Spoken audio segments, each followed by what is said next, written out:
राम राम जी। आत्म मंथन में आपका स्वागत है। अहोई अष्टमी के बारे में बात कर लेते हैं, जो कि अक्टूबर 28 को है, यानी कि गुरुवार। ठीक है, तो इस दिन गुरु पुष्य योग भी बन रहा है। आपने करना क्या है, या जो लोग भी हैं अहोई अष्टमी का व्रत रखते हैं, वो संतान के लिए होता है। ठीक है, तो जो एक कथा इस तरह की है, मैं शॉर्ट में ही थोड़ा सा आपको बता दूंगी कि सेय होते हैं। और सेय तो आप समझते होंगे, वो जानवर होता है कोई। ठीक है, वो उसके बच्चे होते हैं, वो उनके साथ कुछ ना कुछ प्रॉब्लम हो जाती है, दिक्कत हो जाती है, या गुड़ाई के अंदर कुछ ना कुछ वो उनको कोई चोट चाट लग जाती है, तो वो परेशानी हो जाती है। तो सेय को मतलब आप माँ को, जो माँ पार्वती हैं, उनको जो है उसको उनकी पूजा करते हो कि आप उनके बच्चों की जिस तरह से रक्षा आपने की है, उस तरह से हमारे भी बच्चों की रक्षा करें। यानी कि लॉन्ग में नहीं सुना रही हूँ आपको, तो छोटा थोड़ा बहुत आपको मैं करके समझा रही हूँ। आपने जो उपाय करने हैं और जो जो आपने करना है, उन चीज़ों की तरफ आप ध्यान दो। ठीक है, तो मेन आपको कि जिस तरह करवा चौथ का होता है, या जो आपको हमारे धागों का व्रत आता है, महालक्ष्मी का व्रत आता है, वो संतान के लिए आता है व्रत, तो वो जो है किया जाता है। तो उसी प्रकार से जीवित पुत्री का व्रत आता है, ये भी किया जाता है। ये तारों तक होता है। कुछ लोग जो है वो लोग चंद्रमा तक भी रखते हैं। अगर चंद्रमा का रखोगे तो आपको 11:30 बजे के करीब, यानी कि 11:29 के करीब जो है आपको चंद्रमा मिलेगा। और तारों तक रखा जाता है इस व्रत को। अपने अपने रिचुअल हैं। आप तारों तक रखते हैं तो तारों तक रखो, 6:03 पे तो है, तो आपको तारा मिल जाएगा। ठीक है, तो आपने तारे तक रखना है तो तारे तक रखो। आप लोग क्या कहते हैं, चंद्रमा तक रखते हो तो अपने अपने रिचुअल्स के अकॉर्डिंग करो। इसके अंदर एक लॉकेट बनाया जाता है चांदी का, वो सेय होते हैं उसके अंदर, इस तरह से बनाया जाता है। जितने पुत्र होते हैं उतने मन के डाली जाते हैं। तो यानी कि कुछ लोग हर साल डालते हैं मन के उसके अंदर, और कुछ लोग हर बार मतलब बनवा के रख लेते हैं और उसकी पूजा करते हैं। तो माँ पार्वती का जो रूप है, वो ये रूप जो है वो उसका पूजन होता है इस समय पे। जिस तरह माँ के गोद के अंदर उनके पुत्र गणेश हैं, उसी तरह से आपको भी अपने बच्चों के लिए जो है कुछ ना कुछ उपाय करना। तो मेन उपाय जो आपने करना है, व्रत वगैरह तो आप अच्छे से रख लोगे, कोई दिक्कत नहीं। वो जैसे जैसे आपके रिचुअल्स हैं वो आप करो। आप जब पूजा करने लगो, जब उसके लिए जो आपका एक कैलेंडर सा आता है, वो कैलेंडर सॉरी कह रही हूँ, एक पिक्चर आती है, तो उसको आप दीवार के ऊपर लगा करके पूजा जो है उसके साथ वो उसकी करते हो। उसके अंदर अष्टदल नीचे आप बनाओगे। बनाने के बाद फिर आप पूजन जो है स्टार्ट करोगे करना। तो यहाँ पर जो भी आपके रिचुअल्स बनते हैं उसके अकॉर्डिंग आप पूजा करो।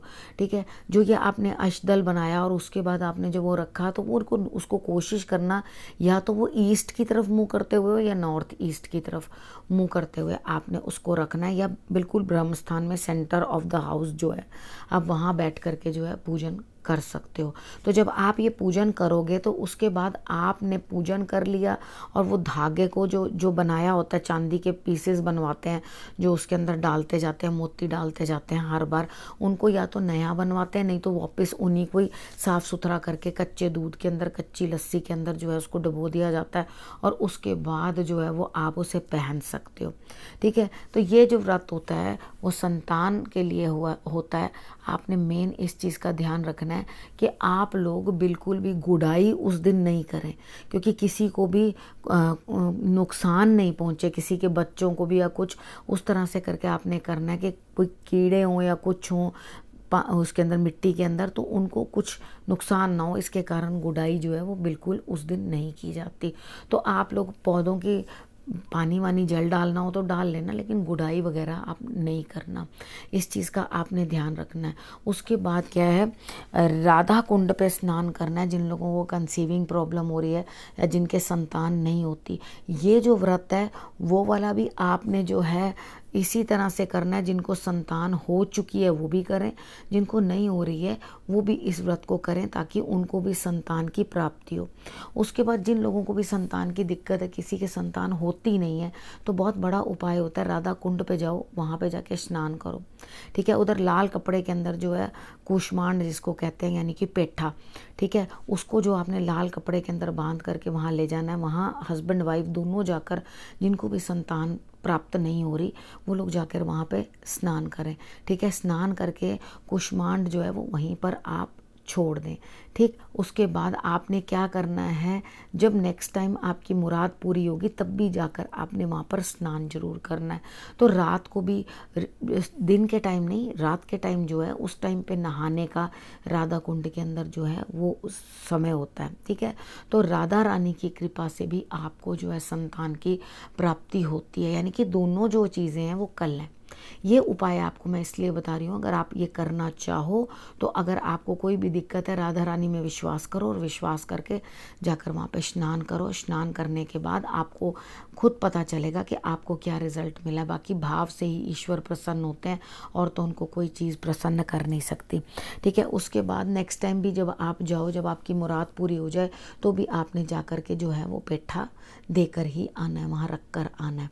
ठीक है, आप, और उसके बाद आपकी अपनी मन की मुराद है जो आप पाना चाहो या कुछ करना चाहो तो वो आप वहाँ पर कर सकते हो। उसके लिए कोई हार्ड एंड फास्ट नहीं है, लेकिन जितना मैंने आपको बताया अगर आप उतना भी करते हो तो आपको रिजल्ट्स जो है वो बहुत अच्छे आएंगे। ठीक है, बाकी मैंने आपको ये व्रत के बारे में, अहोई अष्टमी के व्रत के बारे में भी बता दिया, और आपको ये भी बता दिया कि राधा कुंड में कल जो स्नान करना है उसको भी किस तरह से आपने करना है। उसके बाद मॉर्निंग के अंदर जब आप स्नान वगैरह करके व्रत रखने के लिए भी उठोगे, जो लोग नहीं जा रहे हैं या जो लोग सिर्फ व्रत का ही पालन कर रहे हैं, उन्होंने तुलसी को दिया भी जलाना है, सूर्य को जल भी चढ़ाना है, उसकी आराधना भी करनी है साथ साथ में। ठीक है, ये दोनों चीज़ें करनी है। आपने सुबह जल्दी भी उठना है, जल्दी उठ के आपने तुलसी पे दिया जलाना है, और उसके बाद आपने जो है, जो मैंने आपको चीज़ें बताई हैं वो आपने करनी है। ठीक है, इस विषय को अब मैं यहीं समाप्त करती हूँ। अगले विषय के साथ फिर से आपके पास आऊँगी। तब तक के लिए नमस्कार।